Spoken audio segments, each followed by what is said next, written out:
Hey, it's Chris here. In this video, I want to kind of continue on this series of the Trumpist Church, parentheses, the disciples of Limbaugh, and talk about how we got to where we are today with the MAGA movement and evangelicals all full force behind it. I've really been doing a lot of historical reflection and thinking, trying to wrap my mind around and understand how we got to where we are today, and to be thinking about this as a way to to build a positive evangelical political theology, taking the Bible and build something healthier than what MAGA has given us, which is not truthful. It's not faithful to teaching of the scripture. In fact, it goes against the teaching of the scripture, and many evangelicals are embracing it. I want to hopefully over time be able to give something more positive. I know I'm a very tiny voice and very few people listen to me, and take it for what it's worth. I've became a Christian in 1989. I've been in ministry since 1991 and tried to study and learn and grow in the scriptures for many years now. But I just want to share these thoughts, and I want to begin with some things that happened in my life that I think inoculated me somewhat from the rise of conservative talk radio. In the 1990s, I listened to a lot of it. I listened to Rush Limbaugh almost every day.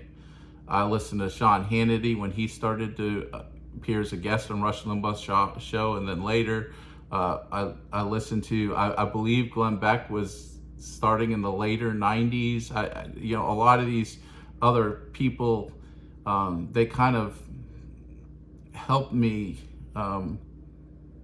or tried to help me view the world, but because of my life experiences, it was kind of hard for me to fully get on board, even though I admit a lot of it sounded very persuasive to me. But now as I look back on it, there were some deep flaws, and I'll talk about a lot of the ones that I see upon reflecting on talk radio in the 1990s.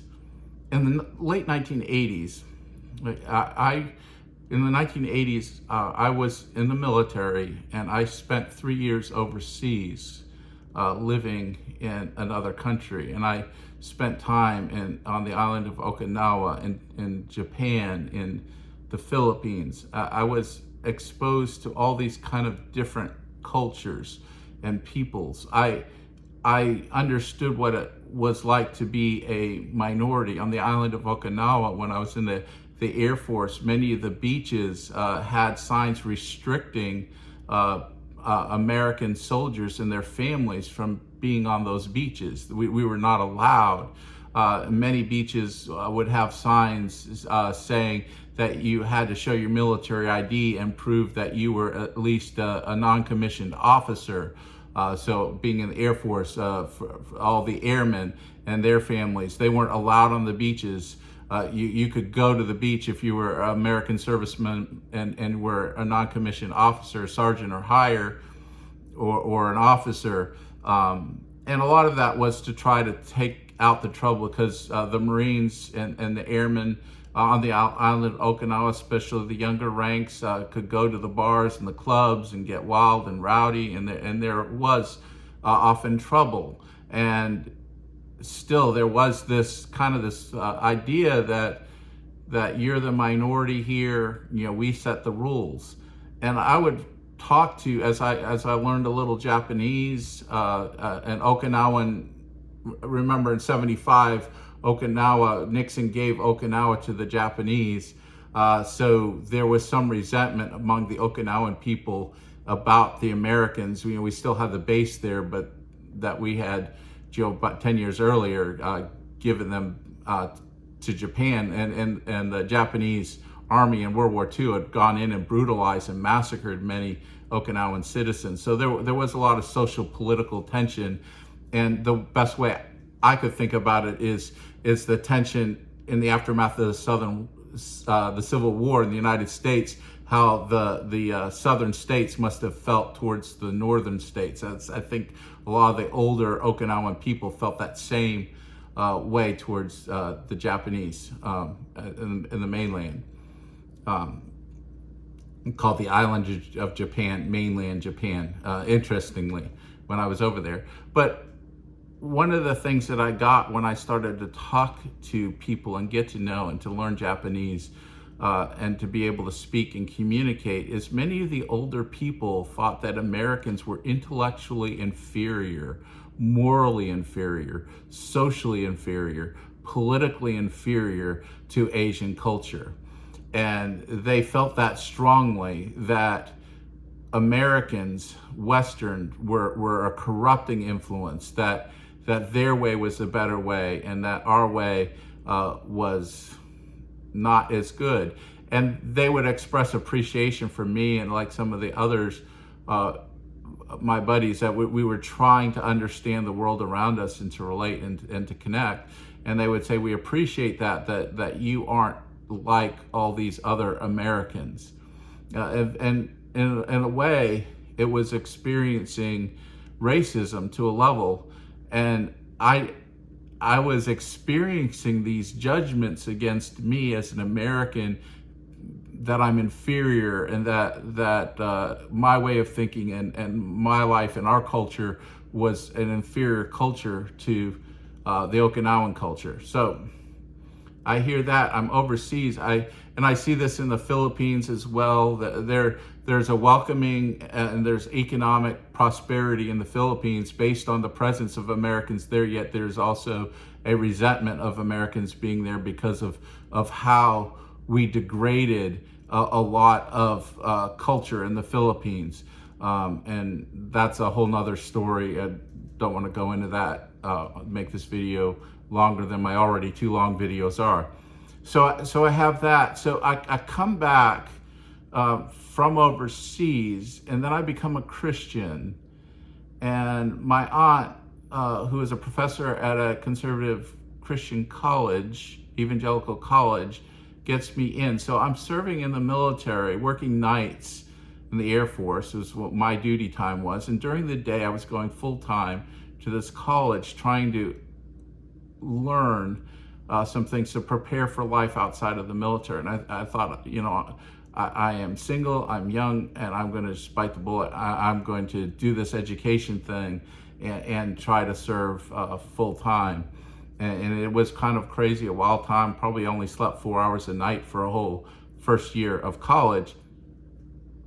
But one of the things I noticed when I was at this college was there was, within conservative evangelicals back then, there was a diversity and range of beliefs about science and evolution, about sociology, about politics, about psychology, how to understand history, even interpreting the Bible, within range. I mean, there was a common agreement, but there was, what about the history and culture? How do we understand the Greco-Roman world? How do we understand the ancient Near East as these scriptures and God's people were growing and forming and developing? So there's all this academic debate and discussion, and people on different sides were very respectful and interacting with each other.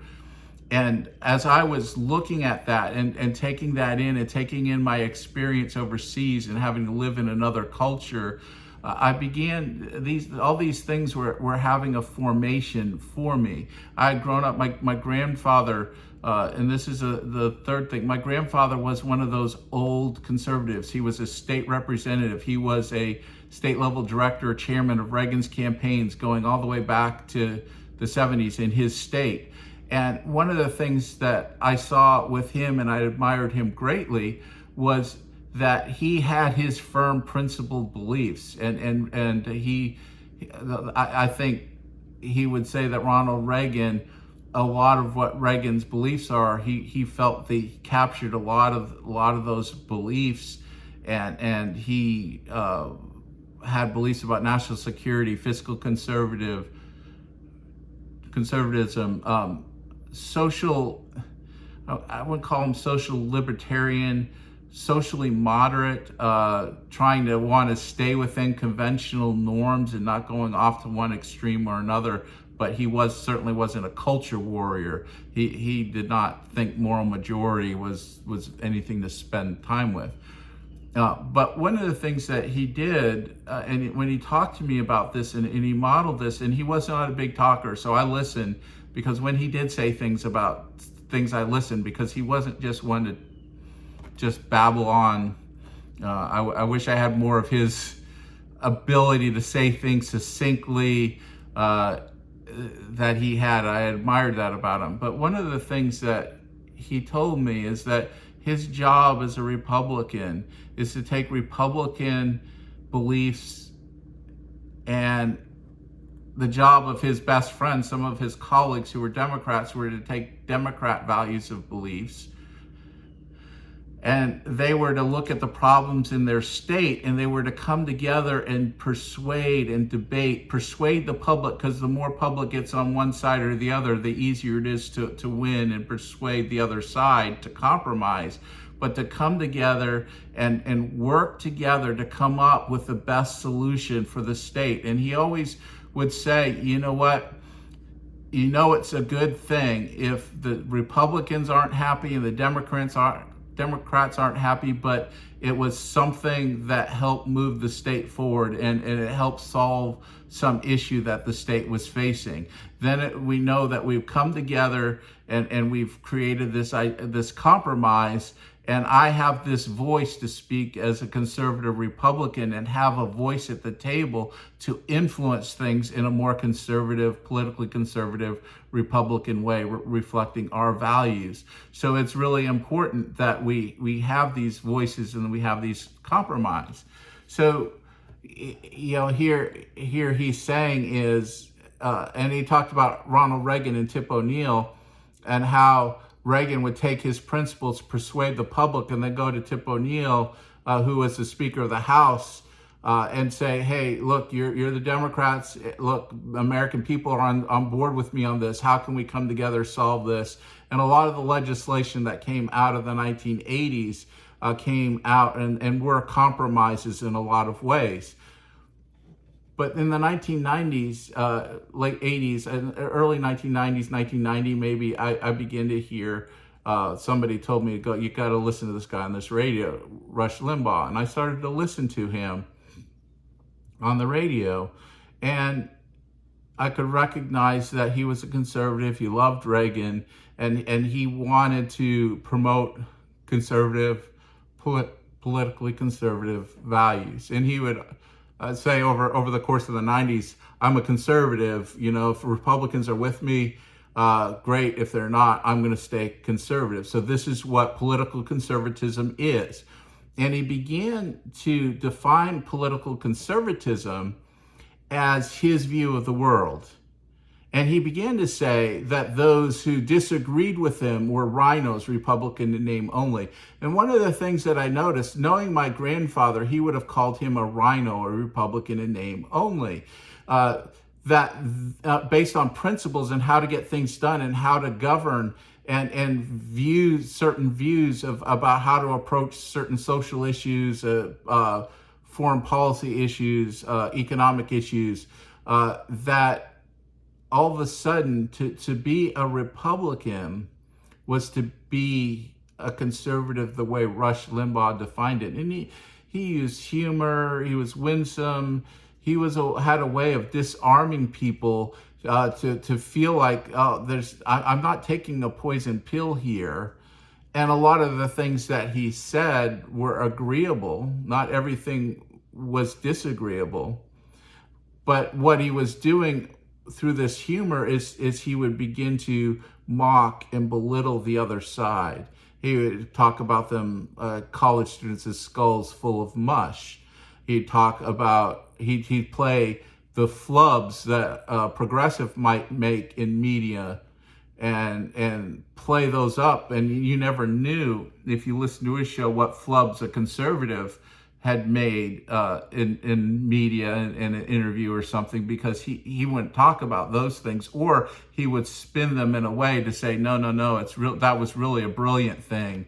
And he'd have this, what is some kind of audit, truth audit or whatever. And he'd say, I've got this independent company auditing me, and I'm right 98.9% of the time or 99.2% of the time, and all those things. And so he created this environment where everything he said virtually was truth.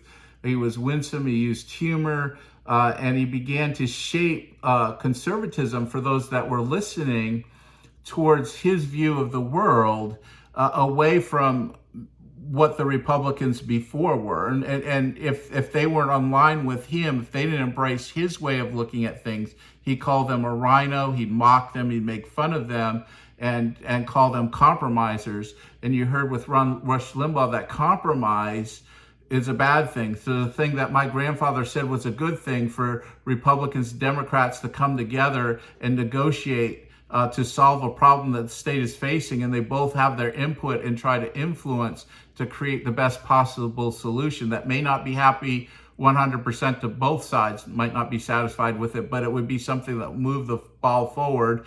And if he has a voice as a Republican, it's a lot more reflective of conservative Republican principles and ideals, what comes forward. And he felt like that was good. But now Rush Limbaugh is saying, somebody like I really respected, like my grandfather was a rhino, then he was saying things and mocking and belittling people, like what I heard in Okinawa about people belittling and mocking Americans. And that didn't sit well with me, mocking, belittling the other side.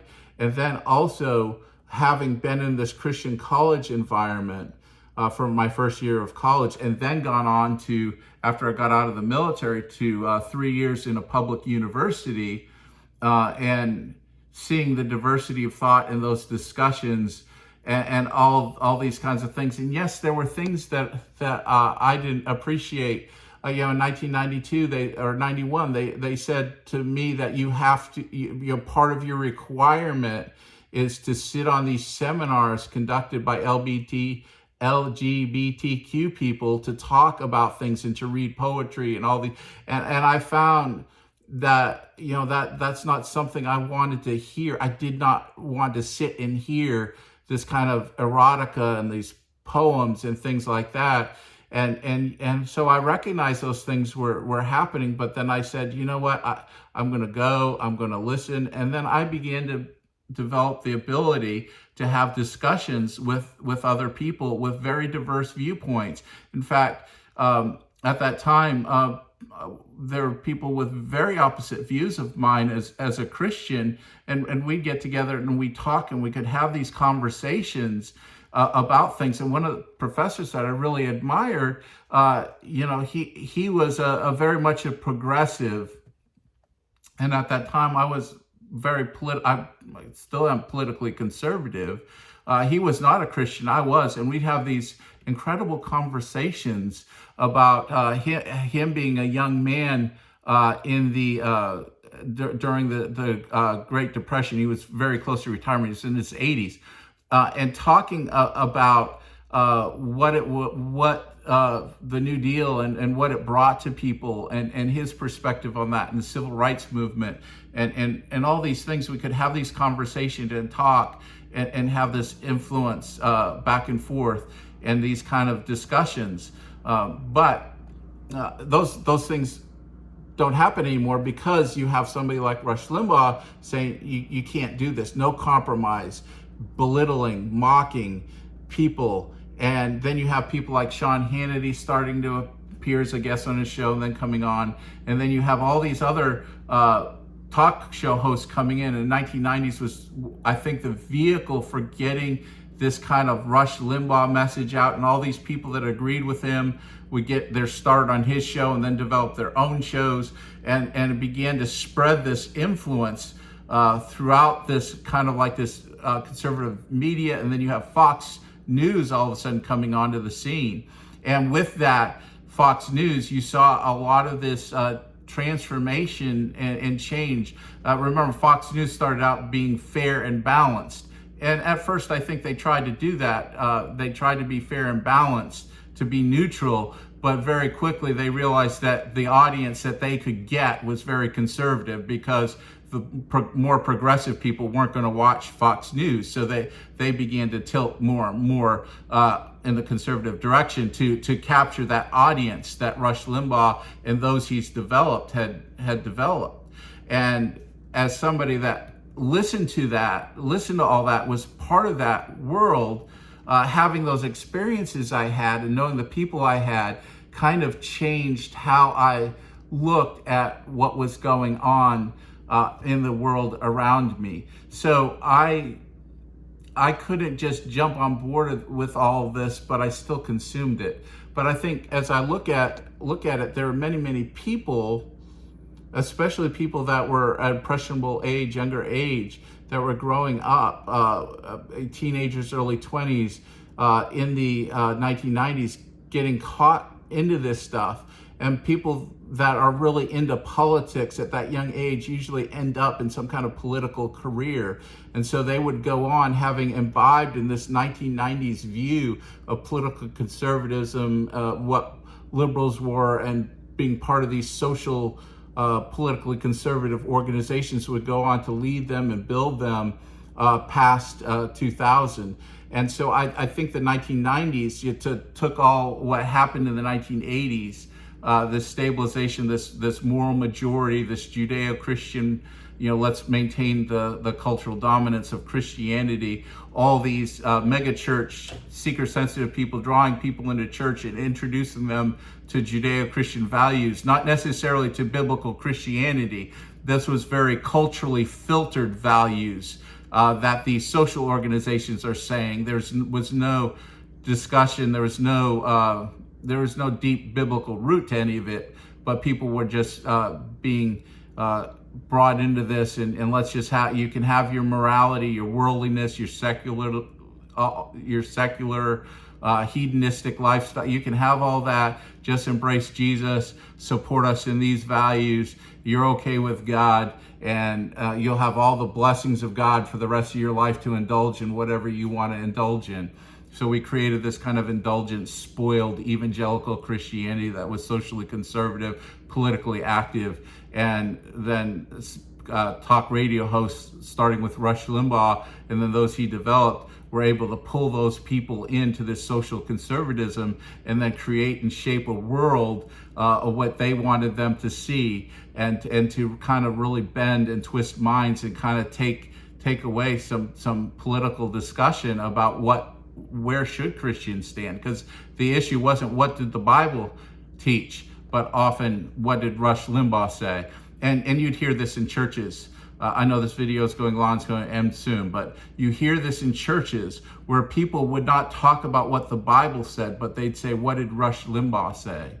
And Rush Limbaugh became kind of the prophet preparing the way for Donald Trump. And in the next video, we'll talk a little bit more about that. Thank you for watching, and God bless.